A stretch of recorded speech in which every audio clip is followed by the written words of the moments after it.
पहले ही बिक चुकी है। लेकिन अर्नब का जो ये इशू सामने आया है तो आज पूरे भारत की जनता को ये पता चल गया कि टुकड़े टुकड़े गैंग यही गोदी मीडिया है। और जिस तरह से उसमें मंत्री का नाम, और आपने चैट में देखा होगा AS करके एक शब्द यूज किया गया है। AS का मतलब एक अनुमान लगाया जा रहा है, मतलब अमित शाह।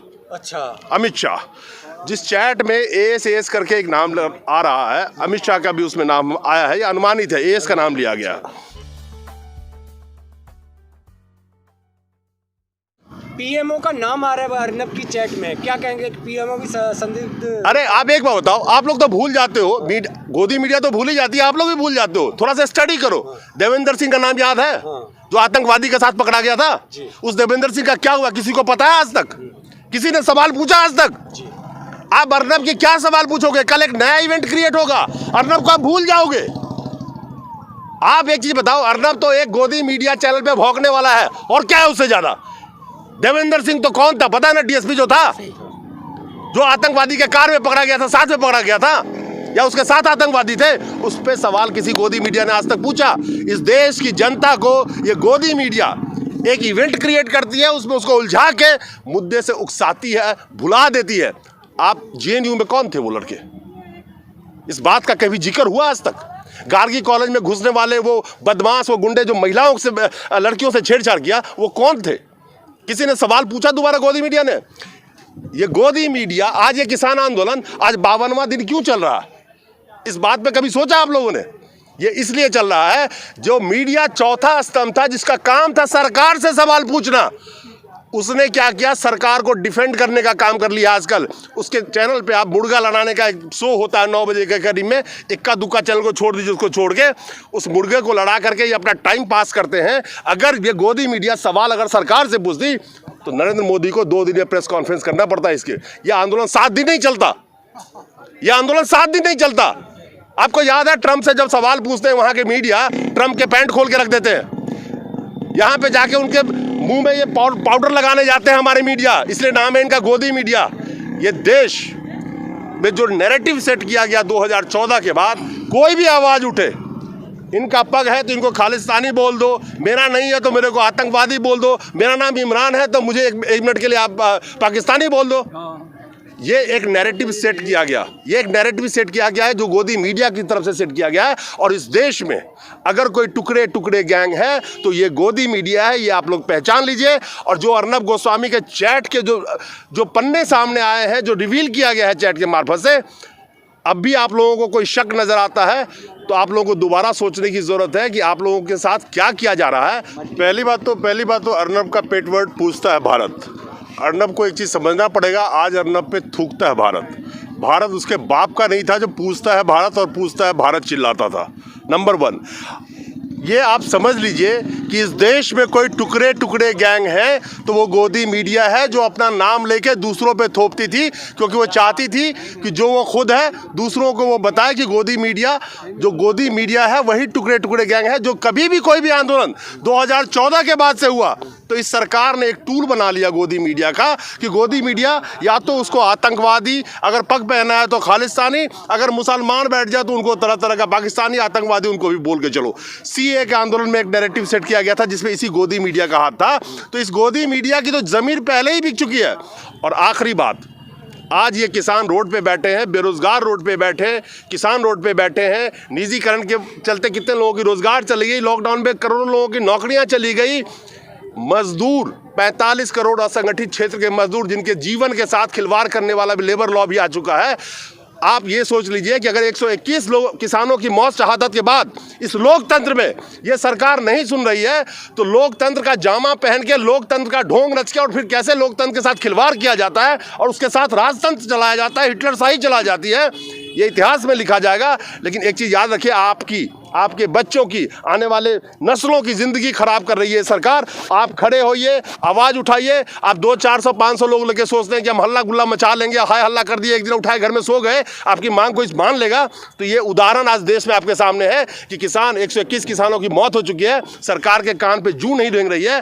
वो क्यों नहीं रेंग रही है उसका आंकड़ा बहुत बड़ा है, मैं उसमें अभी नहीं जाना चाहता, इसलिए नहीं सरकार सुन रही है कि सरकार की सबसे बड़ी मजबूरी है कि अर्थव्यवस्था का रीढ़ इन्होंने ऐसा तोड़ दिया है कि इस बिल को वापस ये ले ही नहीं सकते। ये मैं अच्छी तरह से जानता हूं, और क्यों नहीं ले सकते इसका आंकड़ा भी मैं जानता हूं, क्योंकि ये सरकार नहीं चला पा रहे हैं, देश नहीं चला पा रहे हैं। और इसकी वजह है ये कॉरपोरेट के हाथों देश को बेच करके अपना गद्दी पर बैठे रहेंगे। इनको पार्टी फंडिंग में चंदा आती रहेगी। विपक्ष को ये जो गोदी मीडिया है वो दिखाएगा ही नहीं, उसको गायब करके रखेगी, किसी को विदेशी बता देगी।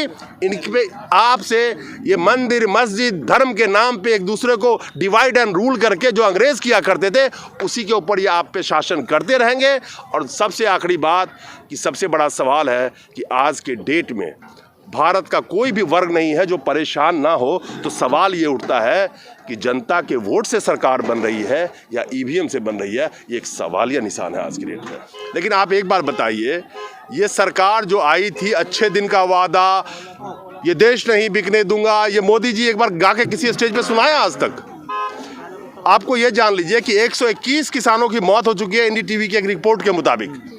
क्या इस गोदी मीडिया ने उन किसानों पे एक बार चर्चा किया? क्या इस गोदी मीडिया ने कल एक अफवाह फैलाया था किसानों के आंदोलन के ऊपर में कि इनका ट्रैक्टर मार्च कैंसिल हो गया है, न्यूज़ 18 पंजाब ने? उस गोदी मीडिया के दलालों को मैं कहना चाहता हूं कि इन बाबा जी का पके हुए दाढ़ी देखो, है तुम्हारी औकात कि इन किसानों के बीच में आके 1 घंटा बैठ सको? आपने बात करी फंडिंग की, अन्ना आंदोलन हुआ था, क्या इस गोदी मीडिया ने पूछा कि वहां पूरी सब्जी कौन बांट रहा है? आ सकता है। कभी आवाज उठाई उसने इस बात की? क्योंकि वो उनके बाप का आंदोलन था, और उस आंदोलन से एक को दिल्ली की गद्दी मिली और एक को भारत की गद्दी पे वो काबिज हो गया आके। लेकिन उस अन्ना आंदोलन का जो ऑब्जेक्टिव था कि भ्रष्टाचार खत्म होगा, वो भ्रष्टाचार खत्म हुआ। भ्रष्टाचार में भारत 2 पायदान और नीचे हो गया। आप एक चीज बताइए, भुखमरी में भारत कहाँ खड़ा हो गया? लेकिन सबसे इंपॉर्टेंट चीज, जिस पार्लियामेंट को मत्था टेक के मोदी जी पार्लियामेंट में घुसे थे, उस डेमोक्रेसी में 27th पोजीशन था 2014 में भारत का, आज 51वां पोजीशन पे भारत खड़ा है। तो ये जो ऑलमोस्ट डबल हो गया, तो डेमोक्रेसी कहाँ गया हमारे भारत का? क्या ये सवाल गोदी मीडिया पूछती है?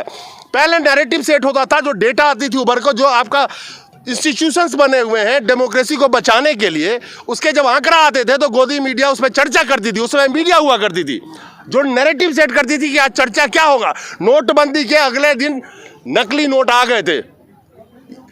2000 के नोट वाला चिप वाली से पूछ रहे हैं, कभी चर्चा किया कभी उसने कि वो चिप क्या हुआ, नकली नोट नहीं आएंगे, आतंकवाद खत्म हो जाएंगे? कभी कोई बात हुई?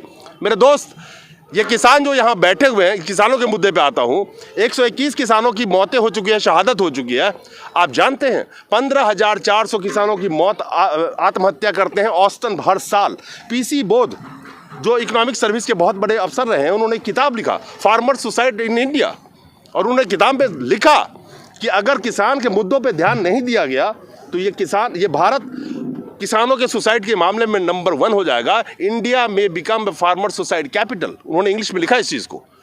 क्या इस गोदी मीडिया ने चर्चा किया? मोदी जी ने कहा था कि स्वामीनाथन का रिपोर्ट लागू कर दूंगा, किसानों की आय दुगुना हो जाएगा। मोदी जी ने जो झूठ बोला कि हमने स्वामीनाथन का रिपोर्ट लागू कर दिया, क्या इस गोदी मीडिया ने उस पर चर्चा किया? मोदी जी कहते हैं हमने डबल कर दिया, मोदी जी दे रहे हैं C2 के हिसाब से। आप सुन लीजिए, क्योंकि अपने दर्शकों को पता चलना चाहिए, आपके दर्शकों को, आपके माध्यम से उनको कहना चाहता हूं कि कितना बड़ा झूठ होता है जो गोदी मीडिया एक इमेज मेकिंग का काम करती है मोदी साहब के लिए। ये गोदी मीडिया कुछ नहीं, एक इनके लिए इवेंट क्रिएट करती है, कुछ हो जाए तो नया इवेंट क्रिएट कर दो और जनता के दिमाग से वो चीज़ें हट जाए। मोदी जी ने इनको C2 के हिसाब से देना शुरू किया। C2 के हिसाब से मतलब होता है कॉम्प्रिहेंसिव कॉस्ट। कॉम्प्रिहेंसिव कॉस्ट जो स्वामीनाथन ने निकाला। A2 is the input cost, जो ये खाद बीज पे खर्च करते हैं, जो इनका डायरेक्ट कॉस्ट नजर आता है। उसके बाद आता है FL, फैमिली लेबर। ये काम करते हैं अपने खेत में जाके, अगर 50 दिन ये धान की रखवाली करते हैं, उस खेत में अपनी ये फावड़ा चलाते हैं, हल चलाते हैं, इनका लेबर भी उसमें लग रहा है ना। स्वामीनाथन ने कहा कि उस लेबर को भी जोड़ो।